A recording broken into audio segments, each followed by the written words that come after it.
নানা জনের কাছে নানা রকম রটনা শুনে শ্রীমায়ের মনে একটু সন্দেহ লেগেছিল। শ্রীরামকৃষ্ণকে প্রত্যক্ষ দেখার ফলে তার মন শান্ত হয়ে আসে। তিনি দেখছেন দেবতা দেবতাই আছেন। শ্রীমা দেখলেন ঠাকুর তাকে ভুলে যাননি। তাই তিনি নহবতে থেকে ঠাকুর আর তার মায়ের সেবা যত্ন করতে লাগলেন। তার বাবা মেয়ের আনন্দ এবং ঠাকুরের ব্যবহার দেখে শান্ত মনে গ্রামে ফিরে গেলেন। ঠাকুর এই সময় অবসর পেলেই ঘরের কাজ, আত্মীয়দের প্রতি ব্যবহার, নানা রকম সাংসারিক শিক্ষা থেকে আরম্ভ করে ভজন, কীর্তন, ধ্যান, সমাধি ও ব্রহ্মজ্ঞানের কথা পর্যন্ত সব কিছুই শ্রীমাকে উপদেশ দিতেন। শ্রীমাও আগ্রহে সব কিছুই শিখে নিয়েছিলেন। একদিন ঠাকুর শ্রীমাকে বলেছিলেন, চাঁদ মামা যেমন সব শিশুর মামা, তেমনি ঈশ্বর সকলের আপনার। তাকে ডাকবার সকলেরই অধিকার আছে। যে ডাকবে তিনি তাকেই দেখা দেবেন। তুমি ডাকো তো তুমিও দেখা পাবে। শ্রীমা সারাদিন নহবতে থেকে কাজকর্ম করতেন, কিন্তু প্রতি রাতে তিনি ঠাকুরের ঘরে তারই বিছানায় শোবার অনুমতি পেয়েছিলেন। ঠাকুর এক সময় শ্রীমাকে পরীক্ষা ছলে জিজ্ঞাসা করেছিলেন, কি গো, তুমি কি আমায় সংসার পথে টেনে নিতে এসেছো? শ্রীমা উত্তরে বলেছিলেন, না, আমি তোমাকে সংসার পথে কেন টানতে যাব? তোমার ইষ্ট পথেই সাহায্য করতে এসেছি। শ্রীমাও একদিন ঠাকুরকে বলেছিলেন, আমাকে তোমার কি মনে হয়? ঠাকুর বলেছিলেন, যে মা মন্দিরে আছেন তিনি এ শরীরের জন্ম দিয়েছেন ও এখন নহবতে বাস করছেন, আর তিনি এখন আমার পদসেবা করছেন। সাক্ষাৎ আনন্দময়ী রূপ বলে তোমায় সব সময় সত্য সত্যই দেখতে পাই। সারদা মা শ্রীরামকৃষ্ণের ঘরে তার পাশেই ঘুমান, কিন্তু এটা তো সাধারণ দাম্পত্য জীবন নয়। পূর্ণ যৌবন শ্রী শ্রী ঠাকুর ও নবযৌবনা শ্রী শ্রী মা সারদা নিজেদের পরীক্ষায় কিংবা জনসাধারণের শিক্ষা দেবার লীলায় মত্ত। এর কাছে অগ্নি পরীক্ষাও তুচ্ছ বলে মনে হয়।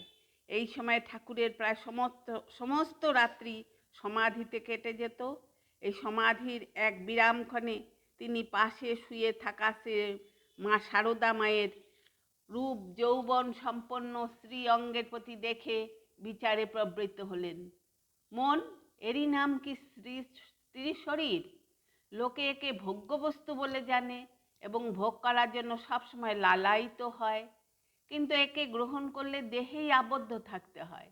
সচ্চিদানন্দ ঘন ঈশ্বরকে লাভ করা যায় না। ভাবের ঘরে চুরি করো না, পেটে একখানা আর মুখে একখানা রেখো না। সত্যি করে বলো, তুমি একে গ্রহণ করতে চাও অথবা ঈশ্বরকে চাও? যদি একেই চাও তো এই তোমার সামনে রয়েছে, নাও। ঠাকুর বহুক্ষণ ঈশ্বরের নাম করতে করতে মনকে স্থির করলেন। শ্রীমা একভাবে 8 মাস ঠাকুরের সঙ্গে এক বিছানায় ঘুমান। তখন তাদের দুজনের মন ঊর্ধ্বলোকে বা আরাধ্য দেবতার ধ্যানেই মগ্ন থাকত।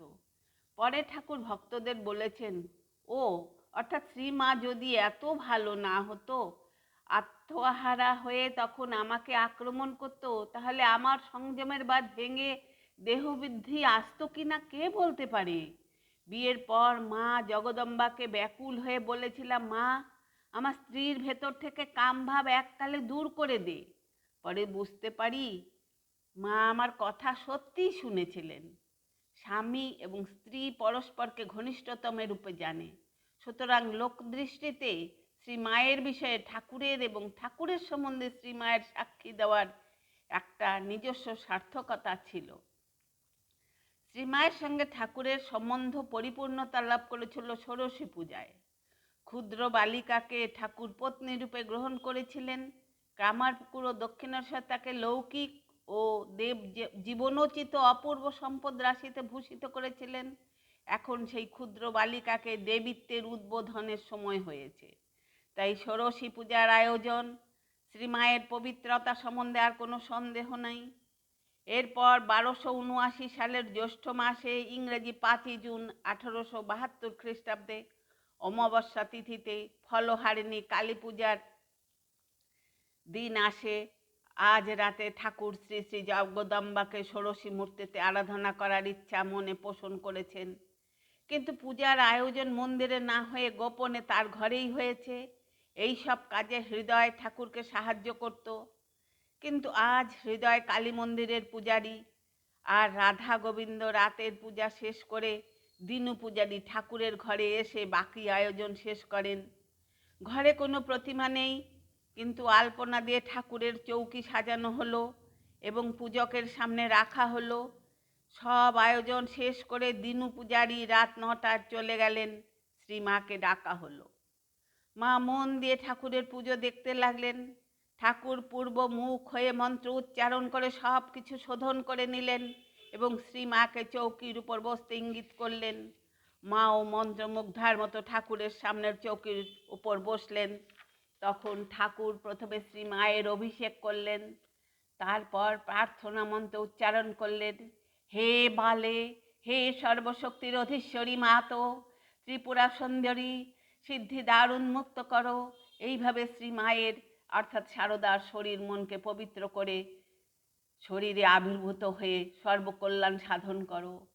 পরে তিনি সাক্ষাৎ দেবী জ্ঞানে তাকে ষোড়শোপচারে পূজা করলেন। পূজা শেষে ভোগ নিবেদন হলো। শেষে কিছুটা প্রসাদ মায়ের মুখে তুলে ধরলেন। দেখতে দেখতে শ্রীমা সমাধিস্থ হলেন। ঠাকুরও ধীরে ধীরে মন্ত্র উচ্চারণ করতে করতে সমাধি রাজ্যে চলে গেলেন। সেই ঘরের মেঝেতে পূজক ও পূজিতা পূর্ণভাবে এক হলেন। এরপর নিজের সঙ্গে নিজ সাধনার ফল ও জপের মালা সবকিছু দেবীর চরণে চিরকালের জন্য বিসর্জন দিয়ে মন্ত্র উচ্চারণ করতে করতে দেবীকে প্রণাম করলেন। বললেন, হে সর্বমঙ্গলের মঙ্গল স্বরূপে, হে সর্বকর্ম নিষ্পন্নকারিণী, হে শরণদায়িনী, ত্রিনয়নী, শিবগেহিনী, গৌরী, হে নারায়ণী, তোমাকে প্রণাম করি। পূজা শেষ হলো। মূর্তিমতী বিদ্যারূপিণী মানবীর দেহাবলম্বনে ঐশ্বরীয় উপাসনাপূর্বক ঠাকুরের সাধনার পরিসমাপ্তি হলো। পূজা শেষে মায়ের নিজের ঘরে যাওয়ার সময় মনে পড়ল যে শ্রী শ্রী ঠাকুরকে প্রণাম ফিরিয়ে দেননি। তাই মনে মনে ঠাকুরকে প্রণাম করে নহবতে ফিরলেন। এই পূজা প্রসঙ্গে মা ভক্তদের পরে বলেন যে ঠাকুর প্রথমে মায়ের পায়ে আলতা, কপালে সিঁদুর পরান, নতুন কাপড় পরান এবং মিষ্টি পান দেন। এসব শুনে লক্ষ্মী দিদি হেসে প্রশ্ন করেন, তুমি তো অত লজ্জা করো, কাপড় কি করে পরালেন গো? মা সরলভাবে উত্তর দিলেন, আমি তখন কি রকম যেন হয়ে গেছিলুম। পুজোর সময় ঘরে ঠাকুর ও মা ছাড়া কেউ ছিল না। পূজার পর নতুন শাখা শাড়ি মা তার গর্ভধারিণী মাকে সাক্ষাৎ জগদম্বা ভেবে দিয়েছিলেন। আজ এখানে শেষ করলাম। আপনারা সবাই ভালো থাকবেন, সুস্থ থাকবেন, আমার নমস্কার জানবেন।